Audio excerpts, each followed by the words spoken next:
मंडळी, मी श्रद्धा पुढे तुम्ही पाहताय नवराष्ट्र आणि मी तुम्हाला घेऊन आली आहे साक्षात लालबागच्या पंढरीमध्ये.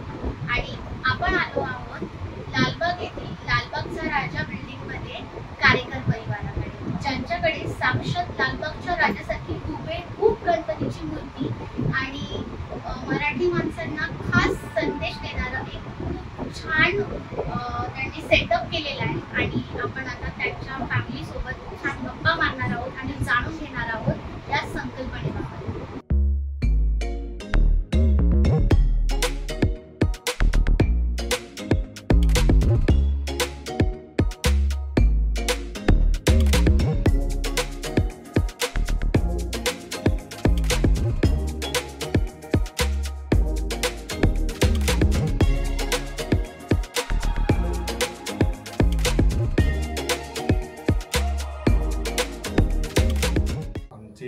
आजीने जे म्हणजे आम्हाला गणपती पहिला आमच्या गावी बसायचा, तर गावी बसताना आमची आजीची आजी म्हणजे आमची पणजी, ती पणजी इकडनं तेव्हा गावातल्या लोकांसाठी पैसे पाठवून द्यायचे. तर एक वेळ असं झालं, ते पाया पडायला गेले पण तिथे त्यांना ती गणेश उत्सवाची गणपतीची मूर्ती दिसली नाही. तर तेव्हा तिने ठरवलं की आपण मुंबईत राहतो तर मुंबईतच आपण गणेश उत्सव तेव्हापासून चालू करायचा. तो आतापर्यंत चालू आहे आणि याच्या पुढे चालू राहणार. अनुभव म्हणण्यापेक्षा म्हणजे आजकाल आता जी मराठी माणसाची परिस्थिती आपल्यावर आली आहे, म्हणजे आपल्याला आपल्याच राज्यामध्ये आपल्या भाषेबद्दल बोलण्यासाठी पण कोणाची तरी परवानगी घ्यावी लागते.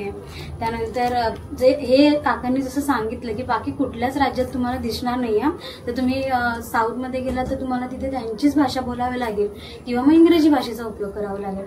पण महाराष्ट्र एक असं राष्ट्र आहे जिथे सगळ्यांना त्यांनी सामावून घेतले, पण तिथेच आपल्याच माणसाकडनं त्रास होते. आणि ही संकल्पना कुठेतरी सगळ्यांच्याच आमच्या डोक्यात होती. आम्हाला पण कुठे कुठे फेस करावं लागत होतं, ऑफिसमध्ये म्हणा, मार्केटमध्ये म्हणा. त्यामुळे मग आम्ही असं ठरवलं की ही संकल्पना आपल्या गणपतीच्या माध्यमातून आपण सगळ्यांसमोर आणणार. आत्ता सध्याचा सोशल मीडियाचा काळ आहे, आपण सगळेच इंस्टाग्राम रील्स स्क्रोल करत असतो. तर नक्कीच ही कन्सेप्ट तुम्हाला खूप सगळ्यांपर्यंत पोचायला छान मदत करेल. तर ही रील तुम्ही जेव्हा अपलोड केली असेल ह्याबद्दलची, तेव्हा तुम्हाला काय रिस्पॉन्स आला होता? चांगला रिस्पॉन्स आला होता. म्हणजे अर्थात आधीच आजूबाजूच्या लोकांनी म्हणजे मराठी लोकांनीच त्याच्यावरती खूप चांगले कमेंट्स केले होते. काही असेही लोक होते ज्यांना असं वाटत होतं की महाराष्ट्राने सगळ्यांना सामावून घेतलंच आहे, तर मग आपण त्याचा इतका इश्यू करता नाही, असंही काही जणांचं मत होतं. पण प्रतिसाद खूप चांगला होता.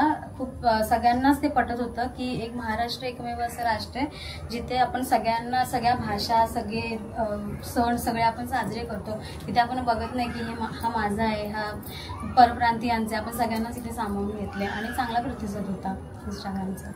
आमच्या जन्माच्या अगोदरपासून हा गणेश उत्सव आमच्या घरात साजरा होतोय.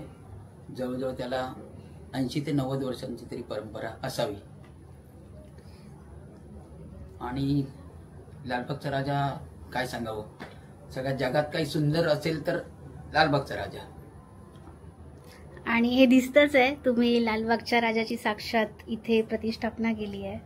आणि नावाप्रमाणेच या सोसायटीचं नाव सुद्धा लालबागचा राजा बिल्डिंग आहे. आणि जन्मच इकडचा म्हटल्यावरती गणेशोत्सव म्हटला की एक वेगळीच फिलिंग असते मनामध्ये. तर मग या आधी मागचे 30-40 वर्ष आणि आत्ताचा गणेशोत्सव काय फरक आहे? खूप फरक पडलाय.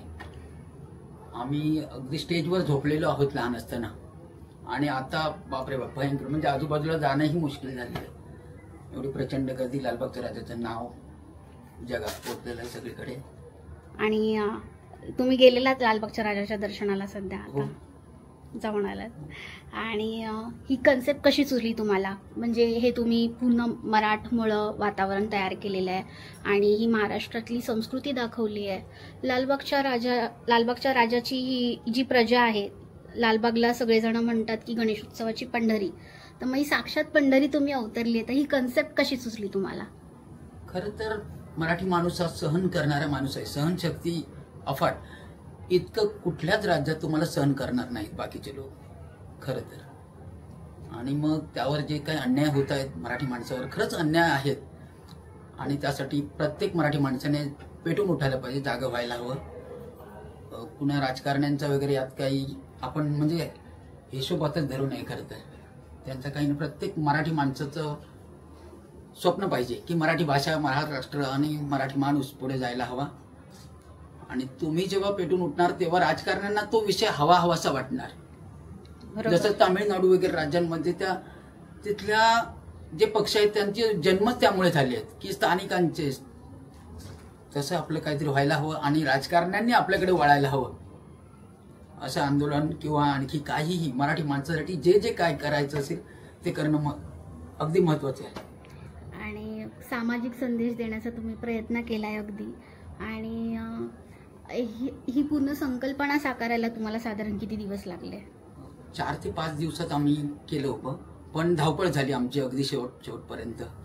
अगदी बारीक सारीक गोष्टी बघायला गेलं तर अगदी म्हणजे मुंबईतलं स्ट्रीट मार्केटपासून मुंबईतले बस स्टॉप आणि मराठी शाळांची फलकं, परत आपलं लालबाग साक्षात आणि रस्त्यावरचे भाजी विक्रेते, ही अगदी डिटेलिंगमध्ये तुम्ही सगळ्या गोष्टी केलेल्या आहेत. तर मग कुटुंबातून कोण कोण सहभागी होते या सगळ्यांमध्ये? आमची छोटी छोटी मुलं, ही मुलगी माझी, तिने सुद्धा ह्या भाज्या, गाजर वगैरे बनवायला, शर्ट पॅक करायला किंवा इतर खूप गोष्टी मदत केली.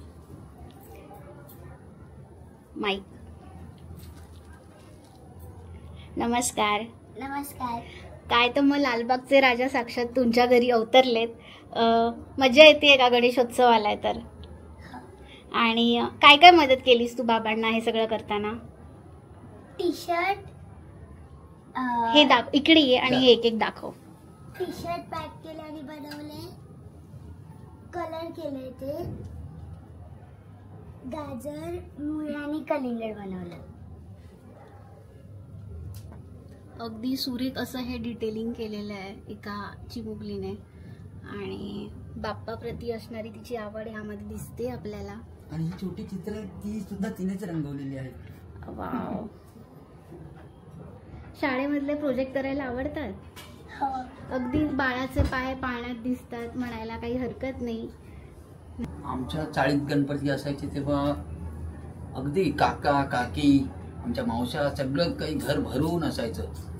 आज ती परिस्थिती नाही आहे. थोडी लोकांना वेळही नाही आहे आणि पहिल्यासारखे दिवसही नाही आहेत. थोडक्यात सांगायचं तर कमी माणसं, घरभर तेव्हा मकरांचे कागद पसरलेले असायचे 8-8, 10-10 दिवस. आज ते कागद नसतात, डोळ्यात पाणी असतं. हा फरक आहे. नमस्कार आजी.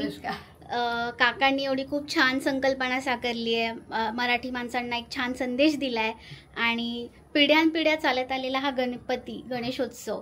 तर किती वर्ष झाली आहेत तुमच्या घरातल्या गणेशोत्सवाला? घरातल्या गणपती 50 वर्षाची झाली. बापरे.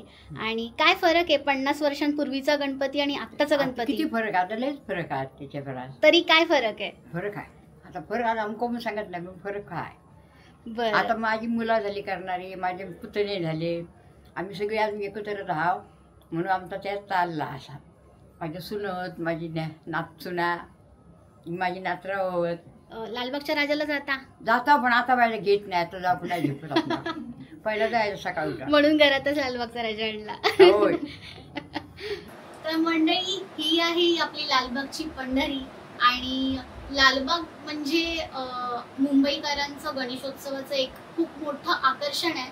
आणि लालबाग मधल्या या मोठ्या फॅमिलीला आपण धन्यवाद म्हणूयात की त्यांनी खूप छान संदेश आपल्या सगळ्यांना दिलाय.